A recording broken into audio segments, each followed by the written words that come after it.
नमस्ते दोस्तों, आप सबको मेरा राधे राधे और आप सबका स्वागत है मेरे YouTube channel Radhe Radhe eternal में। और कृष्ण भगवान आप सब पर अपनी कृपा दृष्टि बरसा रहे होंगे, ऐसा मुझे पूरा विश्वास है।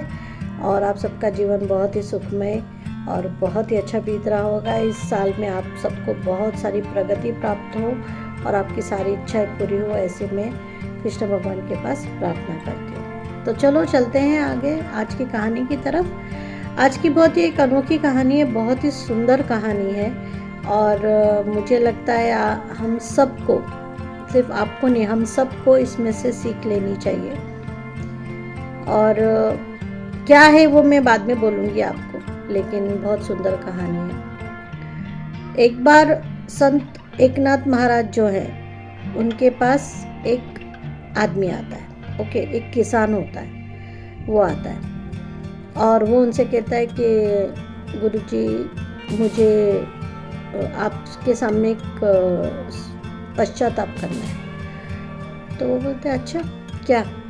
तो बोलते हैं कि क्या है ना, मैं किसान हूँ और मैंने गुस्से में आके मेरे जो दूसरा मेरा मित्र है किसान, उससे मैंने झगड़ा कर लिया और मैंने उसको बहुत ही बुरे शब्द बोले और अब मुझे मीन्स पछतावा हो रहा है कि मैंने उससे ऐसा क्यों कहा वगैरह। तो मैं चाहता हूँ कि आप वो शब्द जो भी मैंने बोला है वो आप वापस ले लें और मुझे इस पश्चाताप देकर मुझे मुक्त कराएं। मेरे दिल पे बहुत बड़ा बोझ है कि मैंने उससे ये सब क्यों कहा, मुझे ऐसा नहीं कहना चाहिए था वगैरह।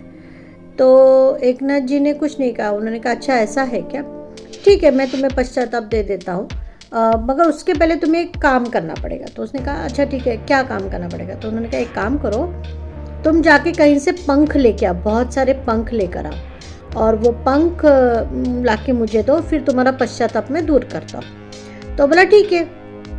तो वो बंदा जो है, वो किसान, वो बाज़ार गया और बाज़ार से बहुत सारे पंख खरीद के लाया और सब पंख खरीद के लाके एकनाथ जी को दिए और बोले कि मैं गुरुजी में लेकर आ गया, अब आप बताइए मुझे कि मुझे आप पश्चाताप कब दें, मीन्स इससे मुक्ति कब देंगे, जो कुछ मैंने बोला उसे।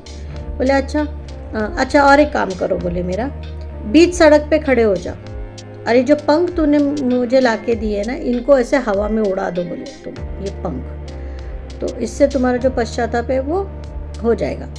तो उसको बड़ा आनंद हुआ, उसको लगा अरे वाह, इतनी सी बात थी, ठीक है। तो वो चला गया और वो बीच रास्ते में जाके खड़ा हो गया और उसने हाथ खोल के सारे पंख जो है वो उड़ा दिए, पूरे उड़ा दिए। और उड़ाने के बाद वो फिर एकनाथ जी के पास आया और एकनाथ जी से कहा कि आपने जैसे बोला था महाराज, उसी तरीके से मैंने सारे पंख जो है वो उड़ा दिए, तो अब तो मुझे पश्चाताप मिल गया ना।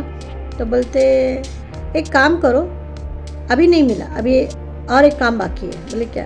अब जो पंख तुमने उड़ा है ना, वो सारे पंख समेट कर लेकर आओ। तो बोलते क्या सारे पंख? बोले हाँ, अगर तुम सारे पंख लेके आओगे तो ही तुम्हें पश्चाताप दूंगा।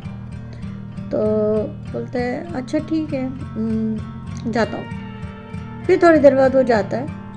अब वो पंख तो उड़ गए सारे के सारे, फिर भी वो जितना हो सके उतना समेटने की कोशिश करता है, पर वो मिलते नहीं है। आपको तो पता है पंख कितने लाइट वेट होते हैं, 2 सेकंड में इधर से उधर चले जाते हैं। वो बहुत कोशिश करता है, 1.5-2 घंटे कोशिश करता है, तब जाके उसे शायद 1 या 2 पंख मिलते हैं, क्योंकि बाकी तो उड़ गए हैं सब।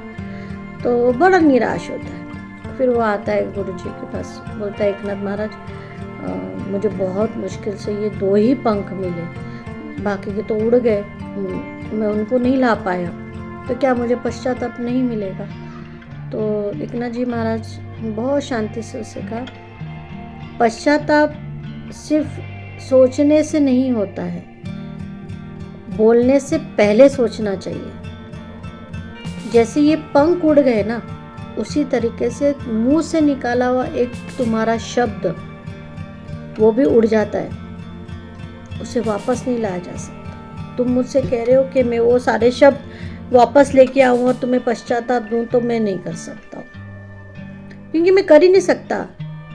मुंह से निकला हुआ शब्द तो निकल गया भाई, उसको वापस कैसे लाया जा सकता है? जिस तरह पंख नहीं ला पाए, उसी तरह शब्द नहीं वापस आते। इसलिए कभी भी क्रोध करने से पहले, किसी को कुछ भी अपशब्द बोलने से पहले सोचो।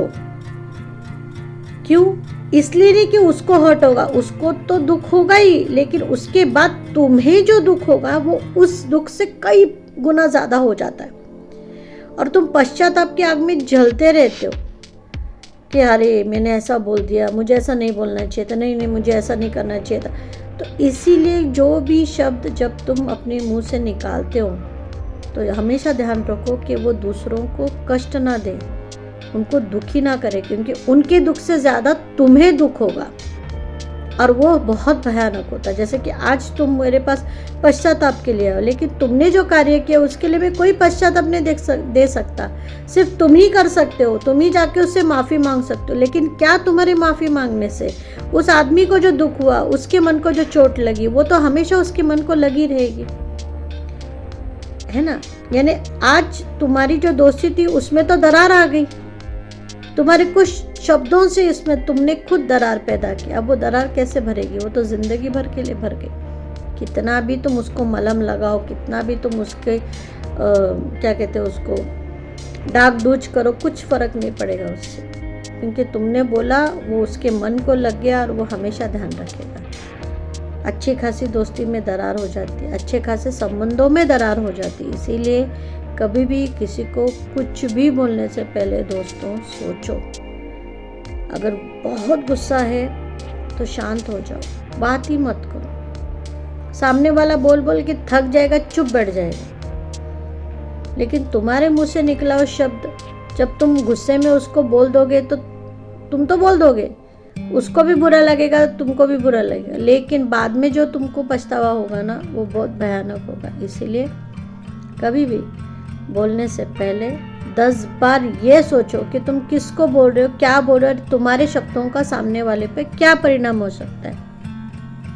ये बहुत ज़रूरी है दोस्तों, बहुत ज़्यादा ज़रूरी है। इसीलिए कहते हैं क्रोध मत करो, क्योंकि क्रोध में किया हुआ कोई भी कार्य अच्छा नहीं होता, वो हमें ही दुख देता है। तो हमें दुख करने से अच्छा है कि हम कुछ बोले ही ना, छोड़ दें बात को, है ना। तो ये थी आज की कहानी दोस्तों। सोचना इस बात पर एक बार कि क्या सच में ऐसा करने से देखो क्या होता है, उसको दुख लगेगा, उससे ज़्यादा तुमको दुख लगेगा। इससे अच्छा तो अगर तुम कुछ ना बोलोगे तो वो खुद ही चुपचाप हो जाएगा, उसी को दुख होगा कि उसने तुमको ये कुछ बोला, है ना। मान अपमान करने से कुछ नहीं होता दोस्तों, जितना तुम मान अपमान के चक्कर में पड़ोगे उतना ही ज़्यादा तुम्हें तकलीफ होगी। जितना शांत रहोगे उतना ही तुम्हारा मन शांत रहेगा, तुम्हारा जीवन जो है वो सुधर जाएगा। और ये मैंने खुद करके देखा है। मैं भी बहुत गुस्से वाली हूँ, बहुत ज़्यादा, लेकिन अब थोड़ा बहुत नहीं पर थोड़ा बहुत मैं कंट्रोल करना सीख गई हूँ। अगर मुझे समझ में आता है कि सामने वाला मुझे कुछ बोल रहा है, मैं कुछ नहीं बोलती, मैं शांत हो जाती हूँ, ठीक है भाई, कोई दिक्कत नहीं। क्यों? क्योंकि उसके बोलने से मुझ में कोई फ़र्क तो नहीं पड़ रहा है ना।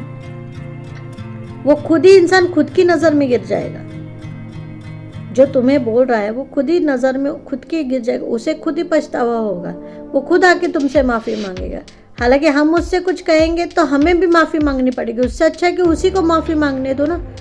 हम हमारी नज़र में उठ जाएंगे, हम हमारे जीवन को और अच्छा बना सकते हैं शांत रह के। तो एक बार सोचना ज़रूर और करने का प्रयास ज़रूर करना। करने से ही होता है पर पहले करना पड़ता है। तो ये थी आज की कहानी, और अगर आपको अच्छी लगी हो तो प्लीज़ लाइक शेयर और सब्सक्राइब ज़रूर कीजिएगा, और नोटिफिकेशन का बटन जो है उसे भी दबाइए ताकि मैं अगली बार जो नया वीडियो डालूँ वो आपको मिले। और मैं आशा करती हूँ कि आपको ये वीडियोस पसंद आ रहे होंगे, तो प्लीज़ कमेंट में मुझे बताइएगा कि आपको ये कहानियाँ अच्छी लग रही है या कुछ और आप सुनना चाहते हैं या कुछ और है जो आप वीडियो में देखना चाहते हैं, तो मुझे ज़रूर बताइएगा। मिलती हूँ आपसे फिर एक नई वीडियो में एक नई सीख के साथ। तब तक आप सबको मेरा राधे राधे।